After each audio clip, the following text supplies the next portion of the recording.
Hi fellow mathematicians, welcome back to another video. We are going to talk about quadratic functions yet again, and if you want to learn more about quadratic functions, link to the playlist down there in the description as well as up here in the info box. There you are going to find everything in there that you are ever going to need with respect to quadratic functions. So check it out, and yeah, now we are going to dive right in. So we are basically done with all the parabolas that we can shift upwards or downwards in the positive or negative y direction. We can stretch or not stretch, make thin or thick basically. And today I would like to introduce the so-called generalized form of a parabola to you, and also in German it's called the normal form, but I don't think there's a word like normal form in English, hence I'm going to call it monic form, because it's a monic polynomial with the leading coefficient being equal to 1. You're going to see what I'm talking about in a minute. Okay, it's a monic form and the general form that we are going to take a look at. And with those it's going to get pretty complicated. If you're still in high school, it's gonna be quite complicated for you to grasp the idea of finding the vertex point for generalized quadratic functions basically. But no big deal. In the next few episodes we are going to talk about how to convert the generalized form and the monic form into a vertex form to basically read off the vertex of a parabola at a glance.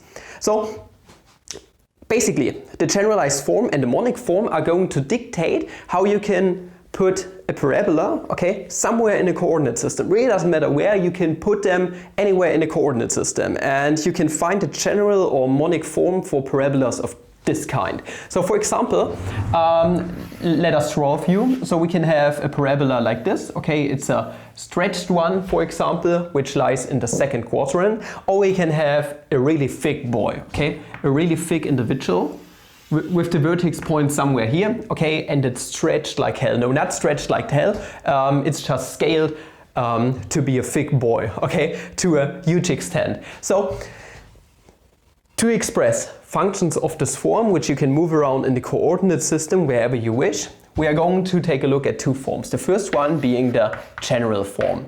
And for this we are going to start off with what we learned before, namely we are going to have the x squared plus some c in some way. But to the functions that we have learned about before, we are going to add a factor of bx.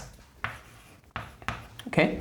Meaning we are going to go all the way down, x squared, x and x to the 0th power, and all of those are going to have a coefficient a, b and c in some way. Please note that those functions, okay, you can factor out the a basically, are going to be stretched or not stretched once again, or open to the downwards y direction or open to the upwards y direction. Okay, this is just something that we need to take into consideration. If you have a form like this, you're going to deal with a function or quadratic function, parabola, which is going to be stretched in some way, okay, multiplied by a certain factor. Now there's the other form I was talking about, the monic form. It's basically just what we are having here without an a in the front. Namely, we are going to have x squared plus, and now I'm going to go by the German convention, px plus q. Okay, because there's the so-called PQ formula in German. It's a very, I don't know, it's a very important formula that students get taught here all the time. But in America, for the American curriculum and also the Australian one, etc., we are just going to derive later the so-called quadratic formula, which is the formula to solve quadratic functions of any kind. Okay, if you know about the quadratic function or the quadratic formula for this function right here, you are also going to be easily able to solve this one right here. Okay, basically at a glance. And for the second one, it's a monic form, like I mentioned before, which has a leading coefficient of 1, because 1 times x squared is just x squared. Okay, we can leave it like this, meaning our a is basically missing, you could say.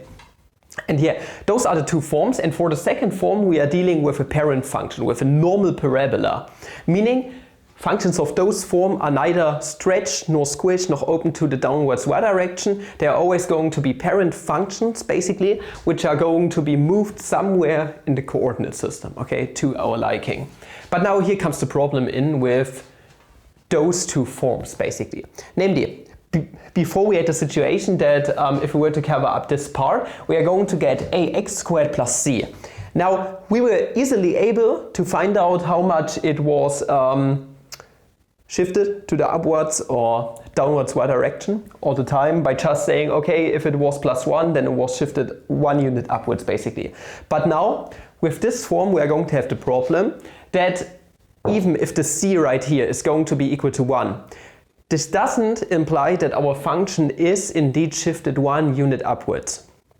That's a problem with those forms, and hence we have to do completing the square in the process to turn those two forms into the so-called vertex form, with which we are going to be able to read off the vertex point at a glance, which is going to be extremely useful. But this is like the hardest part for most students, as far as I'm concerned, to actually grasp the idea of completing the square and using the quadratic formula in the process.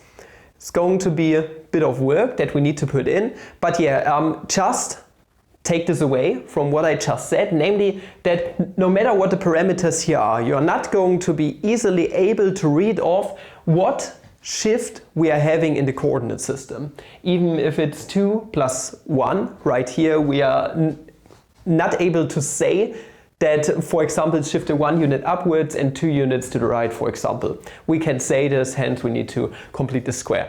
And this Desmos graph is going to make it a bit more visual for you. Now let us suppose that we are dealing with a parent function basically, so leading coefficient 1 in the Monic form, and the second coefficient is also 1, and the q I presented before is going to be equal to 6, just as an example. Now the thing is, if we put everything into Desmos, you're going to notice that our function is indeed not shifted 6 units upwards. It just doesn't happen. This is just not something that is happening in our case. Rather, it's moved to the left and right, which is kind of unexpected with the knowledge we have gathered before. So just take this with you. You can say if a function is shifted some units upwards, downwards, left and right at a glance when dealing with a generalized form or with a monic form.